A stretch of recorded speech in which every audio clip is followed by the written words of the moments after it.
26 avril, c'est la confirmation que les écoles primaires, maternelles vont rouvrir la classe, c'est-à-dire que les élèves seront présents, avec deux précisions. Les autotests entrent en service, donc au départ seulement pour les enseignants de ces écoles, et puis à partir du 3 mai, la rentrée physique des collégiens et des lycéens, il y en aura pour les plus de 15 ans, c'est-à-dire les lycéens, parce que voilà, à moins de 15 ans, on considère que l'autotest, c'est difficilement praticable. Bon, chacun se fera son idée. Un autotest par semaine proposé à chaque lycéen, 2 autotests par semaine proposés à chaque enseignant. La deuxième précision, c'est qu'il y aura la fermeture de la classe, que ce soit à l'école primaire, maternelle ou un peu plus tard collège-lycée, dès qu'il y a un cas de Covid. Vous savez qu'il y a eu une discussion pour savoir s'il fallait revenir à 3 cas ou s'il fallait garder un cas. Finalement, ce sera un cas. Deuxième étape des réouvertures, le 3 mai. Donc là, c'en est terminé. C'est une confirmation aussi, on le savait.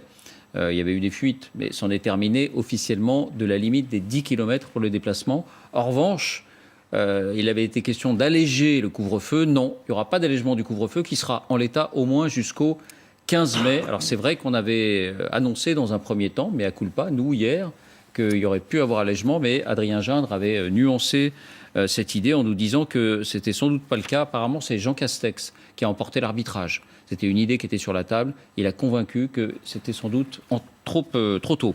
Et puis dernière étape, autour de la mi-mai. Alors là, c'est toujours le grand flou. Là, on n'a rien appris.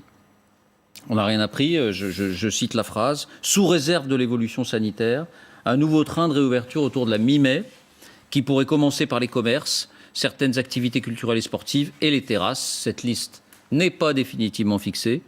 Elle sera assortie de conditions particulières et le cas échéant territorialisées, donc les conditions territoriales ou nationales et la liste définitive. Pour l'instant, ça n'est pas décidé. Nous aurons l'occasion de rendre des arbitrages un peu plus tard. On ne peut pas s'empêcher de se demander si ça valait vraiment une conférence de presse de quasiment 1h15. Louis.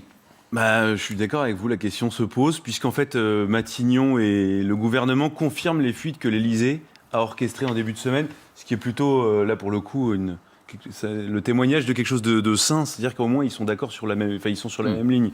Ensuite, non, mais ce qu'on sait, on peut le dire.